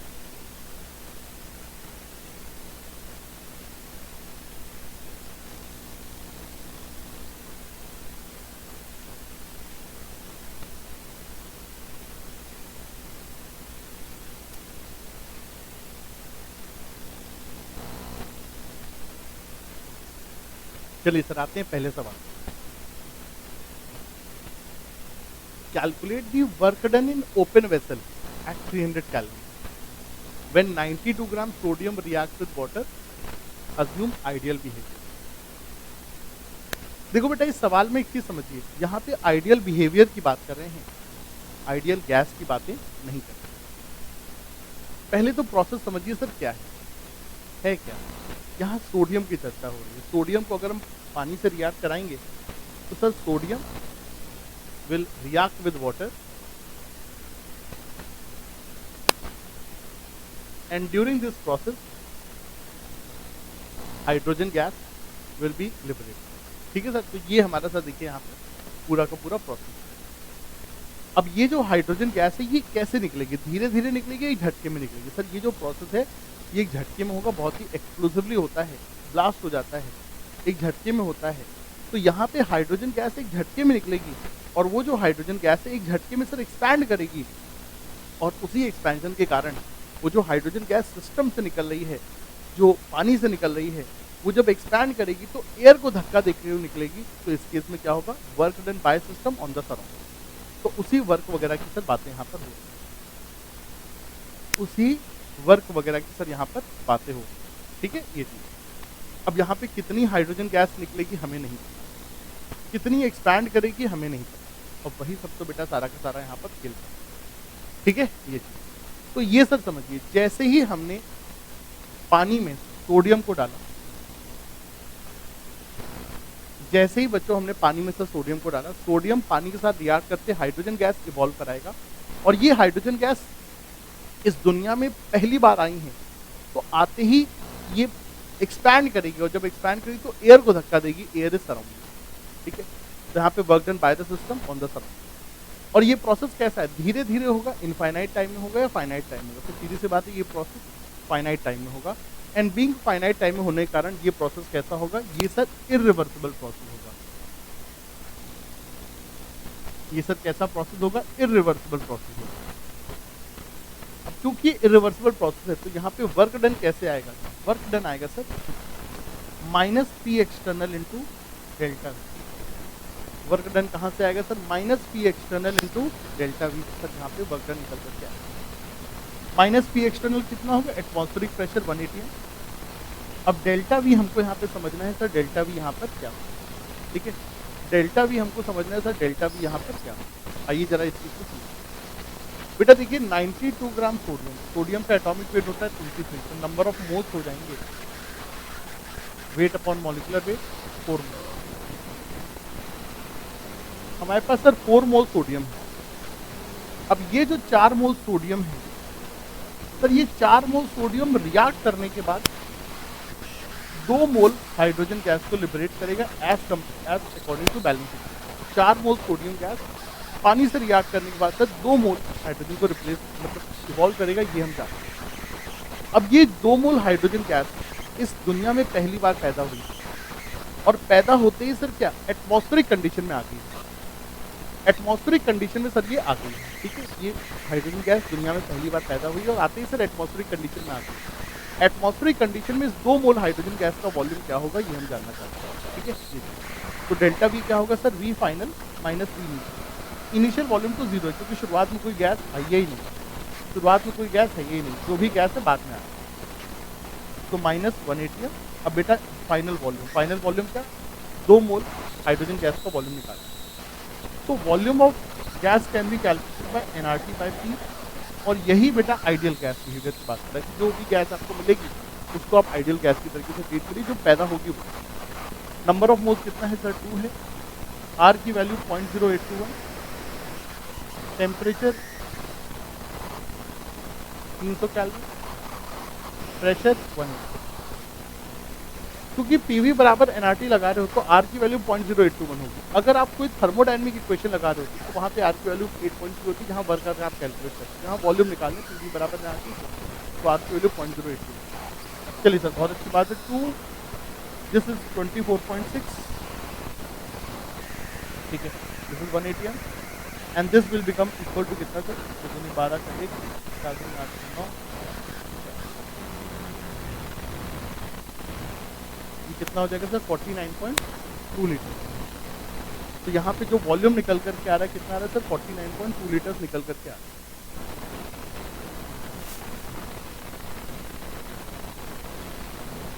तो the answer comes out to be minus 49.2 atm. अब ये जो आंसर है एटीएम लीटर में, ये आंसर जूल में नहीं है, तो आपको बेटा याद रखना है और अपनी कॉपी में बहुत ही बेटा बड़ा बड़ा लिख लीजिए। 1 एटीएम लीटर बराबर 101 जूल के आसपास होता है, लमसम 101 जूल होता है। 1 एटीएम लीटर बराबर 101 जूल के बराबर होता है मोटा मोटा। तो ये जो वैल्यू होगी मोटा मोटा अगर मैं सॉल्व करूँगा तो -4920 जूल के आसपास होगी। मैं अप्रॉक्सीमेट कैलकुलेशन कर रहा हूँ तो मैंने 1 एटीएम लीटर को अप्रॉक्सीमेटली 100 जूल ले लिया है। तो यहाँ पे सर जो आंसर होगा -4920 जूल के आसपास होगा। वैल्यू नेगेटिव में क्यों है? क्योंकि गैस एक्सपैंड कर रही है तो डेल्टा वी पॉजिटिव है, डेल्टा वी पॉजिटिव है तो वर्क डन नेगेटिव। ठीक है मुन्ना लाल, तो ये सर जी यहाँ पे हमारे सवाल को सॉल्व करने का, ठीक है। आंसर 4988 है, हमने 4920 किया था क्योंकि हमने 101 जूल और हमने काफ़ी सारी रफ कैलकुलेशन की हुई है, ठीक है। तो अपना आंसर मोटा मोटा उससे बेटा मैच करा क्योंकि हमने बहुत ही रफ कैलकुलेशन की हुई है। एटीएम जूल वाली कैलकुलेशन को अगर आप प्रॉपरली करोगे तो आपका आंसर इसी के करीब आ जाए, ठीक है। चलिए सर सवाल को एक बार फिर से समझाते हैं। देखिए इस तरह का सवाल हमको बहुत मिलता है कि हमने HCl में हमने जिंक डाल दिया, हमने पानी में NaOH डाल दिया तो कितना वर्क होगा। पहली बात तो इस तरह के प्रोसेस में वर्क होता क्यों है? वर्क इसलिए होता है क्योंकि प्रोसेस के दौरान गैस निकलती है और ये रिलीज गैस एटमॉस्फेरिक एयर को धक्का देती है, तो सिस्टम एक तरह से सराउंडिंग को धक्का दे रहा है, तो work done by the system on the surrounding will be negative. अब चूंकि इरिवर्सिबल एक स्पॉन्टेनियस प्रोसेस है, एक स्पॉन्टेनियस रिएक्शन है, एक फास्ट रिएक्शन है, तो ये इरिवर्सिबल प्रोसेस के अंदर आएगी और यहाँ पे work done minus P external delta we से आएगा। अब minus P external delta we से वॉल्यूम आएगा, मतलब वर्क डन निकालेंगे। पी क्या लेना है? बाहर का एटमॉस्फेरिक प्रेशर, क्योंकि हमारी अंदर की गैस बाहर की एयर को धक्का देती है। Delta we final volume minus initial volume. Initial volume तो है नहीं, क्योंकि शुरुआत में कोई गैस है नहीं। आप सोडियम वोडियम का वॉल्यूम निकालोगे तो डेंसिटी दी नहीं है, तो सब इग्नोर ही कर देंगे, ठीक है। तो initial volume 0, final volume volume of the evolve gas. Solve किया और आंसर, ठीक है। आप चाहोगे तो वीडियो को थोड़ा सा बेटा पीछे ले जाकर के देखोगे, आपको सारी चीजें सर समझ में आएगी। चलिए sir, great, nice, wonderful and that's a very good.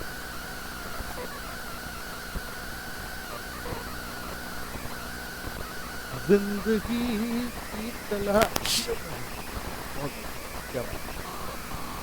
पानी हो गया है अपना खत्म, पानी हो गया है अपना खत्म।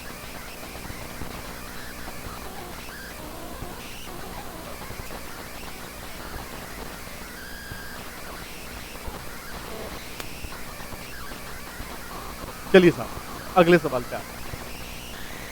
5 मोल of an ideal gas at 1 bar and 298 Kelvin is expanded into vacuum to double the volume. क्या है? हमारे पास आइडियल गैस है। आइडियल गैस, दिल को सुकून मिलता है। आइडियल गैस आती है, दिल को सुकून मिलता है, क्योंकि आइडियल गैस को देखते ही डेल्टा यू पे एनसीवी डेल्टा टी का फॉर्मूला लगा देते हैं। सिर्फ आइडियल गैस की केस में डेल्टा यू बराबर एनसीवी डेल्टा टी का फॉर्मूला हम लगा देते हैं। चलिए बहुत अच्छा। हमारे पास आइडियल गैस है, उसको पिस्टन के अंदर भर दिया, 5 मोल है। 1 बार मतलब 1 बार 1 एटीएम ही होता है, ठीक है। 1 एटीएम बराबर 1.01 बार, 1.01 बार। अंग्रेज भी ना बड़े नोटी, पता नहीं इतनी सारी यूनिट बना के चले थे, ठीक है। 1 एटीएम बराबर 1.01 बार, चलिए सर 1 बार की और 298 कैलोरी, कुछ इसका वॉल्यूम है, कितना वॉल्यूम है। अब हमने इस गैस को एक्सपैंड करना है वैक्यूम में, वैक्यूम। हमने इस गैस को एक्सपैंड करना है कहाँ पे? वैक्यूम में। अब देखो बेटा वैक्यूम में सीन क्या होता है। अगर हमारे पास ये सिलेंडर है जिसमें पिस्टन लगा हुआ है, तो अगर हमारे पास ये सिलेंडर है जिसमें सभी पिस्टन लगा हुआ है, अगर हमने यहाँ पर बेटा बाहर की तरफ कर दिया क्या? वैक्यूम। तो बेटा बाहर वैक्यूम है, अंदर गैस का प्रेशर है, अंदर का प्रेशर ज़्यादा है, बाहर का प्रेशर कम है, तो ये पिस्टन क्या होगा? एक्सपैंड करेगा और एक्सपैंड करता ही रहेगा, क्योंकि बाहर से कोई अवरोध पैदा ही नहीं होगा। कुछ भी हो जाएगा, एक्सपैंड करने पे इसका प्रेशर कम होगा, लेकिन जब कम होगा तो कुछ ना कुछ तो होगा, बाहर का प्रेशर 0 है। तो ये एक्सपेंशन कंटिन्यूस चलता रहेगा और कैसे होगा? फास्ट। और यहाँ पर सीधे सीधे अगर हम बात करें तो यहाँ पे जो गैस है एक्सपैंड कर रही है अगेंस्ट कांस्टेंट एक्सटर्नल प्रेशर। कितना कांस्टेंट एक्सटर्नल प्रेशर? 0। तो ये expansion of gas against constant external pressure है, इरिवर्सिबल प्रोसेस है, एक झटके में होगा। भाई देखो, अगर अंदर और बाहर का प्रेशर अगर डिफरेंस है तो गैस एक झटके में एक्सपैंड करेगी, धीरे धीरे स्लो मोशन में एक्सपैंड नहीं करेगी, एक झटके में एक्सपैंड करेगी। तो ये सर इरिवर्सिबल प्रोसेस होगा, क्योंकि बाहर का जो प्रेशर है वो है 0। अब चूंकि इरिवर्सिबल प्रोसेस एक झटके में हो रहा है, तो वर्क डन कैसे निकलेगा? Minus P external into delta we से, और पी एक्सटर्नल कितना है सर? है 0, ठीक है। पी एक्सटर्नल कितना है sir? 0। And change in work volume कितना है? 2v0 माइनस v0, क्योंकि वॉल्यूम को डबल कर रहे हैं। लेकिन किसी भी नंबर को अगर 0 से मल्टीप्लाई करोगे क्या आएगा? 0 आएगा। ये तो हमारी फर्स्ट क्लास के बच्चे भी कर रहे हैं, ठीक है। तो work done will be equal to 0, work done will be equal to delta W will be equal to क्या सर? 0। ये सर यहाँ पर सीन है। तो इस सवाल का सर आंसर क्या होगा? 0। और अब यहाँ पे अब आप अपनी कॉपी में एक लाइन लिखेंगे क्या? इन case of expansion of gas against vacuum, in case of expansion of gas against vacuum, work will be 0, ठीक है। कभी भी बेटा गैस वैक्यूम के अगेंस्ट में अगर एक्सपैंड करेगी तो वर्क कितना होगा सर? 0 होगा। इस बात को सर हमने ध्यान रखना है। कभी भी गैस अगर वैक्यूम के अगेंस्ट में अगर एक्सपैंड करेगी तो सर वर्क डन वहां पे कितना होगा सर, 0 होगा। इस बात को हम लोग ध्यान रखेंगे। चलिए सर, बहुत ही अच्छी बात है, ग्रेट, नाइस, वंडरफुल। ठीक है, बहुत अच्छी बात है। अगले सवाल पे आते हैं। Which one of the following equation does not correctly represent the first law of thermodynamics for the given process involving an ideal? इनमें से कौन सा जो इक्वेशन है वो फर्स्ट लॉ को सर बयान नहीं करता है? सर फर्स्ट लॉ क्या है? डेल्टा क्यू बराबर delta U minus delta. Sir ji first law क्या है? डेल्टा क्यू बराबर delta U minus delta W. ये सर हमारी फर्स्ट लॉ है। अब आइए चलिए जरा समझते हैं। अगर साइक्लिक प्रोसेस है दोस्तों, अगर कैसा है साइक्लिक प्रोसेस, तो कल हमारे बच्चों को हमने एक बहुत इंपॉर्टेंट बात बताई थी कि साइक्लिक प्रोसेस में जितने भी स्टेट फंक्शन है वो सब जीरो हो जाएंगे। तो बेटा जी अगर साइक्लिक प्रोसेस है तो डेल्टा यू हो जाएगा जीरो। अगर डेल्टा यू जीरो होगा तो डेल्टा क्यू बराबर माइनस डेल्टा डब्ल्यू होगा। यस सर, ये फर्स्ट लॉ के अनुरूप है। बहुत अच्छी बात है। एडियाबेटिक प्रोसेस, अगर एडियाबेटिक प्रोसेस है तो डेल्टा क्यू बराबर delta U minus delta W में एडियाबेटिक प्रोसेस तो क्यू हो जाएगा जीरो। और अगर क्यू जीरो हो जाएगा तो डेल्टा यू बराबर डेल्टा डब्ल्यू आएगा, डेल्टा यू बराबर डेल्टा डब्ल्यू आएगा, डेल्टा यू बराबर डेल्टा डब्ल्यू आएगा। और ये अंकल तो डेल्टा यू बराबर माइनस डेल्टा डब्ल्यू कर रहे हैं, जो कि गलत है, मेरे हिसाब से गलत है। आइसोकोरिक प्रोसेस, सर जी आइसोकोरिक प्रोसेस, सर जी आइसोकोरिक प्रोसेस में वर्क डन जीरो होता है तो डेल्टा क्यू बराबर delta U minus delta W. Isochoric process में वर्क डन जीरो होता है तो डेल्टा क्यू और डेल्टा यू बराबर होता है। और आइसोथर्मल प्रोसेस में सर जी आइसोथर्मल प्रोसेस में आइडियल गैस, ठीक है, आइडियल गैस है। तो बेटा आइडियल गैस में आइसोथर्मल अगर प्रोसेस है तो डेल्टा यू जीरो होगा। और अगर डेल्टा यू जीरो होगा, अगर डेल्टा यू जीरो होगा तो डेल्टा क्यू बराबर माइनस डेल्टा डब्ल्यू होगा। ये भी फर्स्ट लॉ के अनुरूप है। तो ए, सी और डी, बेटा ए, सी और डी तीनों ही एक्सप्रेशन फर्स्ट लॉ के अनुरूप हैं, लेकिन ऑप्शन नंबर बी गलत है। ऑप्शन नंबर बी गलत है, वहां पे सब चीजें गलत हैं। तो सर ये ऑप्शन नंबर बी हमारा फर्स्ट लॉ के अनुरूप नहीं है। ठीक है, तो ऑप्शन नंबर बी यहाँ पे हम लोग आंसर मार्क करेंगे। Which of the following does not represent first law? बेटा यहाँ पे क्या हो जाएगा? Option number B. बहुत ही अच्छी बात है, बहुत ही अच्छी बात है, ग्रेट, नाइस, वंडरफुल। ठीक है सर, बहुत ही अच्छी बात है, ग्रेट, नाइस, वंडरफुल। अब मैं थोड़ा सा जंप मारूंगा और अब मैं आऊंगा अपने इस क्वेश्चन। दोस्तों अब मैं थोड़ा सा जंप मारूंगा और अब मैं आऊंगा कहाँ पे? अपने इस question. This is my favourite question. ये मुझे बच्चों को फर्स्ट लॉ के सवाल कराने में सर मेरा सबसे फेवरेट क्वेश्चन होता है। क्या है क्वेश्चन? आइए जरा देखते हैं। ठीक है, आप लोग इस क्वेश्चन को जरूर से जरूर सर अपनी कॉपी में सर नोट डाउन करिए। हम लोग सर इस सवाल को सर डिस्कस करेंगे। ठीक है, चलिए तो मैं थोड़ा सा हट जाता हूँ। इसको जरूर से जरूर नोटिस करिए, नोट डाउन करिए और एक बार खुद से एक बार ट्राई करिए कि क्या है ये सवाल, कैसे इस सवाल को करिए। बहुत प्यारा सवाल। तो हेलो, चलिए सर, तो अब हम लोग इस सवाल को सर चलिए देखते हैं। ठीक है, बहुत अच्छी बात है दोस्तों। इस क्वेश्चन में देखिए हमको क्या दिया हुआ है, आइए जरा इसको पढ़ते हैं। The given figure shows a change of state A to state C by two paths ABC and AC for an ideal gas. ठीक है, calculate the path along which the magnitude of work done is least. हमसे पूछ रहा है sir वो path बताइए जिस path में sir magnitude of work done क्या है? Least. Calculate the path along which the magnitude of work done least. बच्चों देखिए हमारे पास दो पाथ हैं। पहला पाथ क्या है? A B C तक, ठीक है, और दूसरा पाथ क्या है सर? हमारे पास A से C तक का पाथ है। ठीक है, बहुत अच्छी बात है। पीवी डायग्राम दिया हुआ है, प्रेशर वर्सेस वॉल्यूम का डायग्राम दिया हुआ है। प्रॉपर बेटा वेल डिफाइंड ग्राफ है। बेटा कभी भी अगर प्रॉपर वेल डिफाइंड ग्राफ है तो समझ जाइए प्रोसेस कैसा होगा सर? रिवर्सिबल। ठीक है, दोनों ही प्रोसेस सर कैसे होंगे? रिवर्सिबल होंगे। बहुत अच्छी बात है।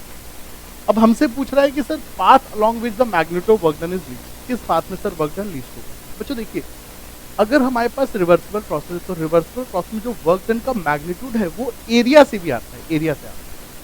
तो आप इस ब्लू रीजन का एरिया कैलकुलेट करोगे सर इतना आएगा, ठीक है, और आप इस रेड रीजन का एरिया कैलकुलेट करोगे सर इतना आएगा। अब बेटा ये सीधी सी बात है, कौन सा एरिया लीस्ट है? आंसर है सी।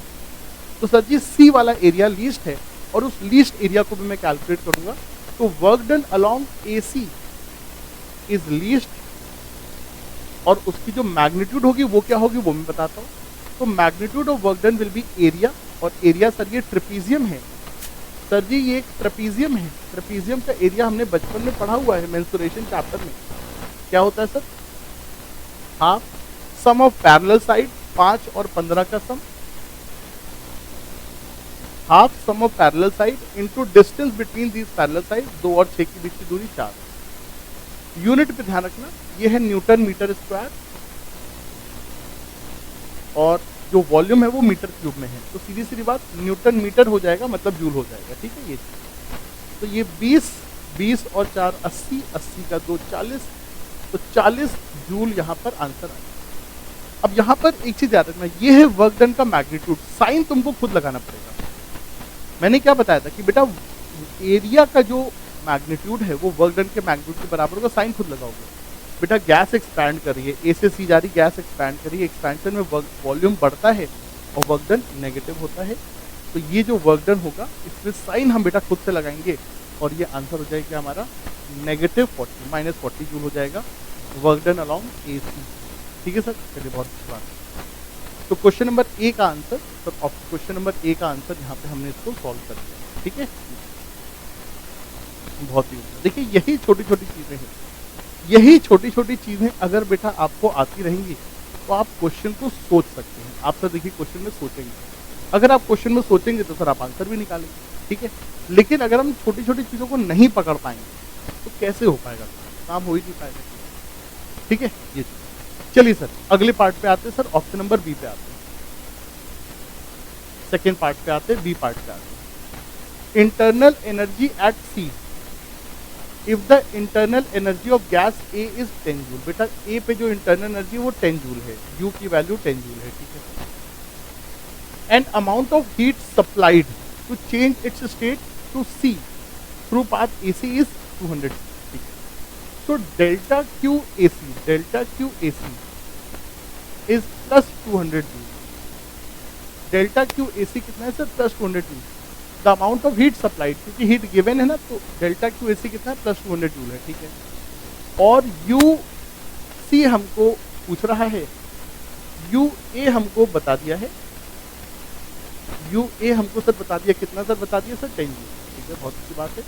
तो यू एट सी पूछ रहा है हमको, वो बहुत आराम से हो जाएगा, क्योंकि हमने ए सी के अलॉन्ग वर्क डन पहले ही कैलकुलेट कर लिया है, तो हम फर्स्ट को लगा सकते हैं डेल्टा क्यू ए सी बराबर delta U A C minus delta W A C. सही बात है मुन्ना लाल, एकदम सही बात है सर, आपकी बात एकदम सही है। डेल्टा क्यू प्लस 200 जूल,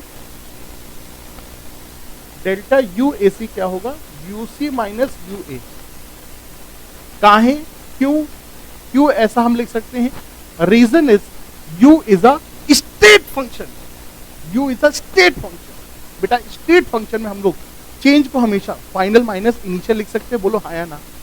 अगर नहीं बोलोगे तो हम जा रहे हैं गोवा में, अगर नहीं बोलोगे तो हम जा रहे हैं गोवा में। डेल्टा यू स्टेट फंक्शन के केस में आप you final minus you initial लिख सकते हो, बोलो हाँ या ना, आपको बताना। यस सर लिख सकते हैं। चलिए हम गोवा से वापस आ गए, गोवा से वापस आ गए, बहुत अच्छी बात है। Delta U A C, U C minus U A, ठीक है, minus delta W A C, delta W A C, delta W A C, delta W A C, ये है -40, ठीक है, -40, 200 यू सी निकालना है, यू ए 10 है, ये 40 है। जिंदगी का मजा लेंगे, सॉल्व करेंगे, और सॉल्व करने के बाद आंसर 170 जूल निकल करके आएगा। तो बेटा जी सेकेंड पार्ट का आंसर 170 जूल निकल करके आएगा। Yes sir, yes sir, yes. पहले वाले पार्ट का आंसर AC लीस्ट है, दूसरे वाले पार्ट का आंसर सर UC की वैल्यू 170 जूल है, ये भी हमने सॉल्व कर, ठीक है भाई। तो ये हमारे पास बेटा सारा का सारा सीन था। ये चीज क्या हमने किया, हमने पिछले वाले क्वेश्चन में ही हमने डेल्टा WAC निकाल दिया था, उसके बाद फर्स्ट लॉ थर्मोडायनेमिक्स चेप दिया, Q दिया था, W निकाल दिया, तो डेल्टा U निकाल लेंगे, और डेल्टा U को हम U final minus U initial कर सकते हैं। रीजन क्योंकि U is a state function. कल जो सीखा था आज अप्लाई हो रहा है, आज जो सीखेंगे कल अप्लाई होगा। और ये कौन अप्लाई कर पाएगा? वो जो चीजों को सीक्वेंशली फॉलो कर रहा है, वो जो बिना अपनी अकल लगाए, जो हमने प्रॉपर जो प्लानिंग की हुई है उस हिसाब से हमको फॉलो कर रहा है, वो चीज़ होगी। सिर्फ दिन में 1 घंटे का वीडियो लेक्चर दे, क्योंकि मुझे पता है आपको और भी पढ़ना है, आपको फिजिक्स मैथ भी पढ़ना है, आपको फिजिक्स बायोलॉजी भी पढ़ना है, मैं जानता हूँ इस चीज़ को। आपको वीडियो लेक्चर भी अटेंड करना है कोचिंग क्लास में। लेकिन अगर थर्मोडायनेमिक्स स्ट्रॉन्ग करना चाहते हो तो मेरे को बेटा ये मेरे लेक्चर्स अगर आप देख लोगे तो आप खुद देखना कि आपकी कितनी अच्छी बेटा आपकी चीज़ें सॉल्व हो जाएगी। थोड़ा सा तो भाई को कुछ पता है, थोड़ा बहुत तो भाई की भी वैल्यू है ना चलिए, बहुत अच्छी बात। तो भैया जी ऑप्शन नंबर बी भी हमने कर लिया कर लिया कर लिया कर लिया। अब सर जी आते हैं कहाँ पे? ऑप्शन नंबर सी पे। मुन्ना लाल कहाँ पे आते हैं? ऑप्शन नंबर सी पे।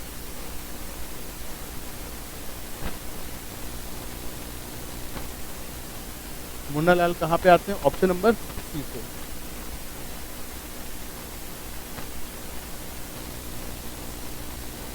The amount of heat supplied to gas to go from A to B जाने के लिए, if the internal energy change of gas is 10 joule. ठीक है, तो डेल्टा क्यू ए बी हमसे पूछ रहा है, डेल्टा क्यू ए बी हमसे पूछ रहा है। ठीक है, डेल्टा क्यू ए बी हमसे पूछ रहा है। If internal energy change of gas is 10 joule, delta U A B is 10 joule है। अच्छा अच्छा अच्छा, यस। तो डेल्टा क्यू ए बी हमसे पूछ रहा है, डेल्टा यू ए बी हमारा 10 जूल है। ठीक है, निकाल देंगे।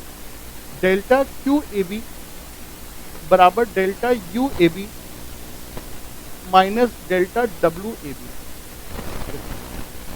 Delta U A B is 10 joule, delta W A B अगर निकालो तो मजा आ जाएगा। अब मुझे सुनना है मेरा कौन भाई है, मेरा कौन बच्चा है, मेरा कौन प्यारा लाल राज दुलारा है, मेरे कौन कौन से बच्चे हैं जो इस प्रोसेस को देखते ही चिल्ला देंगे अपने घर में, और उनके घर वाले परेशान हो जाएंगे कि हमारा लौंडा क्या पगला गया है क्या, केमिस्ट्री पढ़ते पढ़ते पगला गया है क्या? हाँ, दुनिया को बोल दो हम पगला गए, हम केमिस्ट्री के प्यार में पगला गए। लड़कियों के प्यार में बहुत पगलाते हुए देखा, अब केमिस्ट्री के प्यार में पगला गए हैं, अब सवालों के प्यार में पगला गए।